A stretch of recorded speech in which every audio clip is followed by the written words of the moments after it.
aujourd'hui, Brahim, vous êtes syndicaliste VTC. Est-ce qu'il y a il y a beaucoup de cas comme ça? Bah écoutez, on a appris cet après-midi déjà que le mouvement Uber C'est Over reprend. On a des agressions sexuelles qui ont été déclarées cet après-midi sur les plateformes Hitch et Uber. Donc agression client et chauffeur, bah, maintenant finalement il y a de la sécurité. On a banalisé ça pendant des années. Moi j'avais averti. Du coup j'avais proposé des solutions et là c'est devenu un fléau. Donc moi je pense que là si on ne fait pas quelque chose et qu'on ne prend pas des mesures tout de suite, j'ai peur qu'on arrive à un drame, quoi. Et ce qui arrive à Anthony, c'est choquant. C'est choquant. Alors apparemment ils auraient été retrouvés, hein, les deux personnes qui vous auraient agressé. Apparemment c'est ce qu'on me dit. Hein. C'est ça, qu'ils auraient été retrouvés. On va voir. Mais ce couple est connu apparemment des services de police. Apparemment c'est pas la première fois qu'ils font ça. Ah, je confirme. C'est ça? Vous étiez au courant? Oui, en fait, nous, on a su, il y a des personnes qui se sont déclarées aussi. Donc, c'était le même couple, avec des fois différentes personnes. Et la plateforme Bolt n'a jamais pris l'initiative de les déconnecter. Donc, du coup, là, il y a des enquêtes en cours. Je ne peux pas trop parler, mais voilà, on verra ce qui va se passer. Apparemment, ce n'est pas la première fois qu'ils font ça? Non. D'accord. Il y a eu énormément d'agressions de VTC ou pas? Il y a eu beaucoup. Je vais vous raconter une anecdote. On a une consoeur, une fois, même chose, hein, même procédé. On l'a amenée dans un coin paumé. Elle a été braquée à l'arme lourde. On lui a pris son téléphone, on l'a frappée violemment. Elle a été traumatisée. À ce jour, elle n'exerce plus. Et c'est une femme. Je l'ai accompagnée. On a réussi à obtenir une compensation financière de la plateforme. C'est dérisoire, quoi, par rapport au préjudice. Ça a été quoi la compensation? Oui. Je vais être honnête avec vous, c'était 6 000 €. Pour moi, et encore 6 000 €, parce que c'est même pas prévu dans les conditions d'utilisation de la plateforme. C'est vraiment, j'ai essayé d'aller d'accompagner et demander au moins quelque chose. Mais c'est très difficile de les attaquer sur leur responsabilité. Même les avocats refusent. Ils se disent que voilà, il faut vraiment des éléments parce que c'est une plateforme d'intermédiation. Voilà.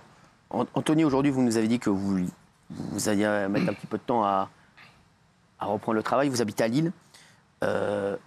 Aujourd'hui, c'est vrai que franchement, on se met à sa place, on se dit c'est compliqué de reprendre.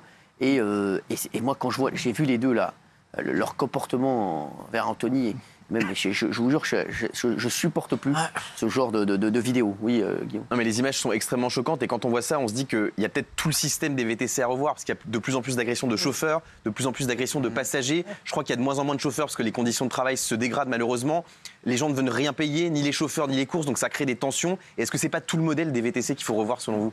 Moi, je vais vous répondre. Hein, ça fait des années que justement je défends ce secteur. On a essayé de faire taire ma voix clairement. Hein, où je vais répondre à votre question. On n'a pas eu le temps une fois quand j'étais venu.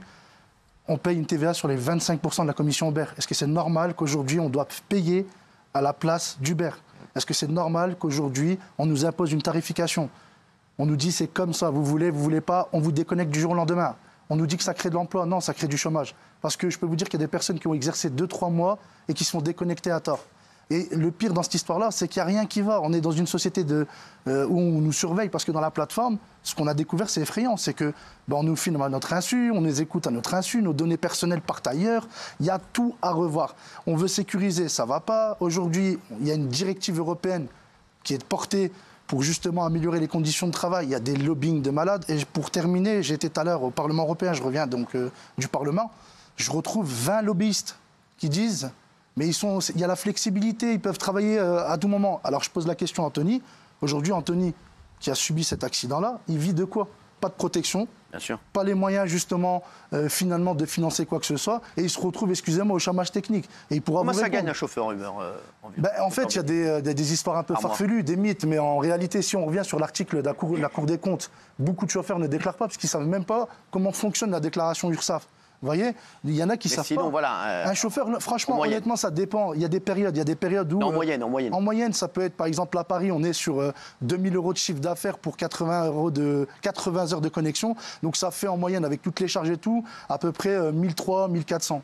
Donc voilà, parce qu'ils ne sont pas propriétaires de leur véhicule. Puisqu'il y a pas mal de charges, le carburant. Vous pouvez demander. Le carburant vous pouvez demander. Est-ce qu'on s'en sort quand on est chauffeur VTC ou pas? Non. On s'en sort, mais on fait plus d'heures pour moins de chiffre d'affaires. C'est ça.